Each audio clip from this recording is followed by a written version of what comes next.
नमस्कारम। Ayurvedic Dhanvantari channel में मैं आपका स्वागत करता हूं। आज हम लोग नज़ला अर्थात साइनस के बारे में जानेंगे, इसके लक्षण एवं उपचार के बारे में जानेंगे। जी हाँ दोस्तों, आज के प्रदूषित वातावरण में फैक्ट्रियों से एवं गाड़ियों के धुआं से इतना ज़्यादा वायु प्रदूषण हो गया है कि खांसी, जुखाम, एलर्जी और नज़ला यह बहुत तेज़ ही बीमारी लोगों में फैल रही है। और नज़ला जो होता है यह एक प्रकार का कफ रोग होता है। तो आइए हम इसके लक्षण के बारे में जानते हैं कि यदि आप कैसे जानेंगे कि आपको नज़ला हो गया है, कौन सी दिक्कतें अगर आपको आएंगी तो आप जानेंगे कि आपको नज़ला हो गया है। तो वैसे तो इसमें कई लक्षण होते हैं, 5-7 लक्षण होते हैं, लेकिन किसी किसी को 1-2 लक्षण ही दृष्टिगोचर होते हैं शुरुआत में। हाँ, नज़ला जब पुराना हो जाता है तो इसमें काफ़ी लक्षण आ जाते हैं, 5 में से 4 लक्षण, 5 लक्षण पूरे के पूरे। तो इसमें एक लक्षण है कि बार बार सर्दी और जुखाम का होना।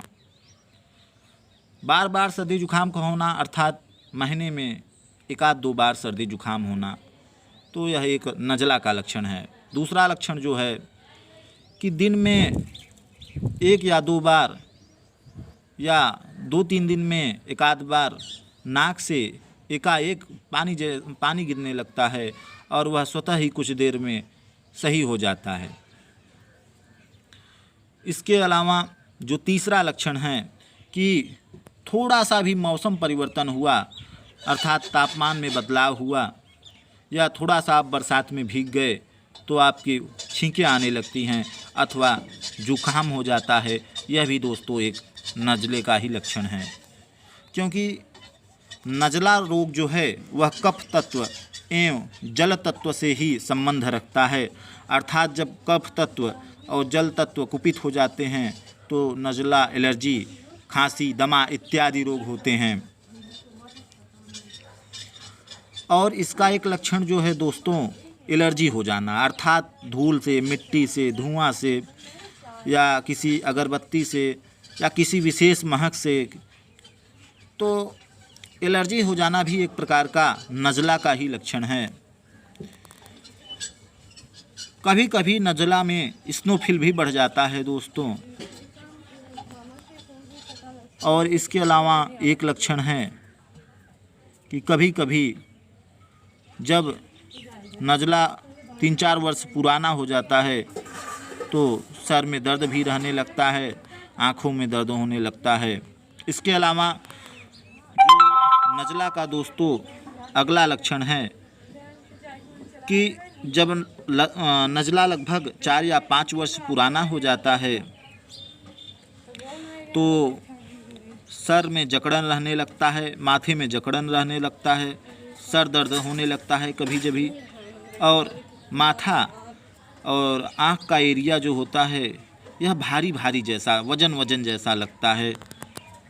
यह भी एक नज़ला का लक्षण है। और दोस्तों इसके अलावा जो नज़ला का एक लक्षण है, यदि नज़ला 5-6 वर्ष पुराना हो गया हो तो आप आँखों का यदि टेस्टिंग करवाएंगे, नज़र का जब टेस्टिंग करवाएंगे तो आपके आँखों का पावर या तो घटा हुआ मिलेगा या तो बढ़ा हुआ मिलेगा। साफ शब्दों में कहें तो नज़ला जिसको हो जाता है उसकी नज़र प्रभावित हो जाती है, अर्थात आँखों की रोशनी में परेशानी आ जाती है, कमी हो जाती है। साथ ही दोस्तों जब नज़ला 5-6 वर्ष पुराना हो जाता है तो निश्चय ही कान से कम सुनाई पड़ने लगता है अथवा कभी कभी कान जाम होने लगते हैं। तो दोस्तों ये तो रहा नज़ले का लक्षण। इसके अलावा अब हम लोग जानेंगे नज़ले का उपचार। तो दोस्तों नज़ले का उपचार में सर्वप्रथम यह है कि हमको पानी को उबाल लें। उबालने के बाद में जब पानी ठंडा हो जाए तो वही पानी सेवन करें, ठंडा पानी कदापि न सेवन करें। क्योंकि जब तक आप ठंडा पानी पीना बंद नहीं करेंगे, ठंडा पेय पदार्थ लेना बंद नहीं करेंगे, नज़ला ठीक होना मुश्किल काम हो जाता है। और आयुर्वेद में तो नज़ला का बहुत ही प्रामाणिक और शर्तिया इलाज है, अनुभूत इलाज है। तो दोस्तों, दवाइयों को आप नोट करिए। ये जो दवाइयाँ मैं अब आपको बताने जा रहा हूँ, इन दवाइयों को यदि आप सेवन करेंगे तो आपका नज़ला निश्चित ही ठीक हो जाएगा। और ये जो दवाइयाँ मैं जो आपको दिखा रहा हूँ स्क्रीन पे, इसका आपको उतने महीने सेवन करना है जितने वर्ष से आपको यह नज़ला का समस्या है। तो दोस्तों, पहला दाना है पहला जो औषधि है वह है पोस्त दाना 10 ग्राम। दूसरा है बादाम। बादाम अर्थात देशी बादाम, छोटी बादाम जिसको बोलते हैं, वो लेना है आपको 1 पाव अर्थात 250 ग्राम। इसके अलावा जो तीसरी औषधि है वह है अश्वगंधा चूर्ण, उसको लेना है 50 ग्राम। इसके अलावा आपको अर्जुन के छाल का चूर्ण लेना है, वो आपको लेना है 50 ग्राम।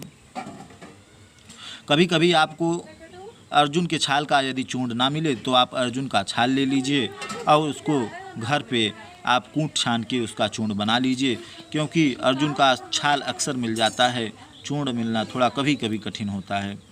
इसके अलावा दोस्तों, त्रिकुटा चूर्ण या त्रिकुट चूर्ण 50 ग्राम, और जो खड़ी मिश्री होती है जिसको ढोका मिश्री भी कहते हैं, उसको लेना है 400 ग्राम। और शुद्ध देसी गाय का घी लेना है आपको 10 ग्राम। दोस्तों, ये जो औषधियाँ हैं आप इनको ले लीजिए। और सर्वप्रथम बादाम। दोस्तों, इन सब औषधियों को लेने के बाद में सर्वप्रथम बादाम को घी में कुछ देर तक फ्राई कर लें, तल लें। उसके बाद में बादाम का छिलका निकाल दें। बादाम का छिलका निकालने के बाद में बादाम को खलबट्टे में कूट पीस लें एवं इसके बाद सभी चूर्ण को मिला के ऊपर से 10 ग्राम गिलोय सत्व इन सब औषधियों में अंतिम में मिला दें।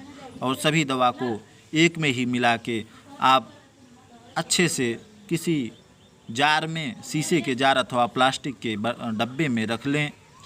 और सुबह शाम गुनगुने पानी के साथ में 1 चम्मच चूर्ण अर्थात 5 ग्राम सेवन करें तो आपका साइनस निश्चय ही ठीक हो जाता है।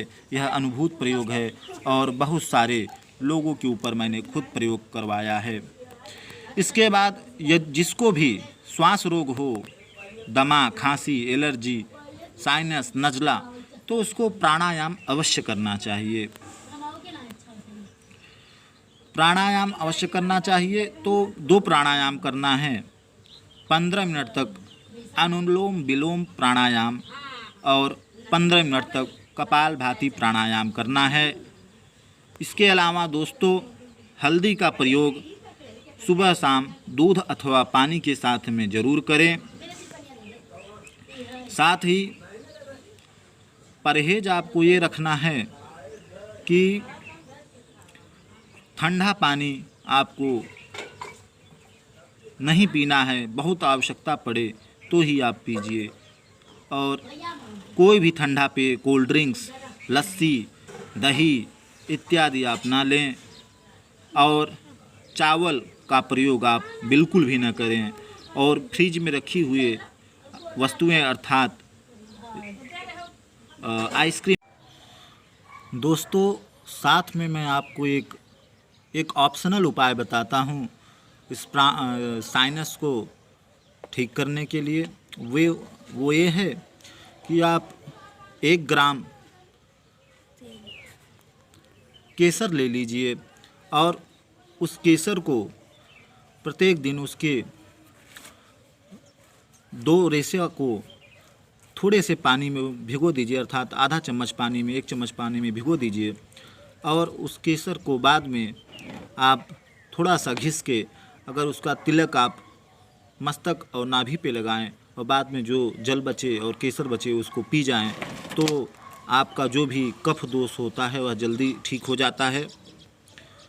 साथ में केसर का आप सेवन कर सकें दूध के साथ में, और साथ में हल्दी भी लें तो इससे आपका जितना भी कफ रोग है, चाहे खांसी हो, नज़ला हो, जुखाम हो, साइनस हो, श्वास रोग हो, दमा हो, ब्रोंकाइटिस हो, फेफड़े से संबंधित कोई रोग हो, वह यथाशीघ्र सही हो जाता है। और दोस्तों, यह हमारा वीडियो आपको कैसा लगा हमको कमेंट के माध्यम से आप ज़रूर बताएं और हमारे चैनल को आप अपना प्यार और दुलार देते रहें। आपको अपना कीमती समय देने के लिए धन्यवाद।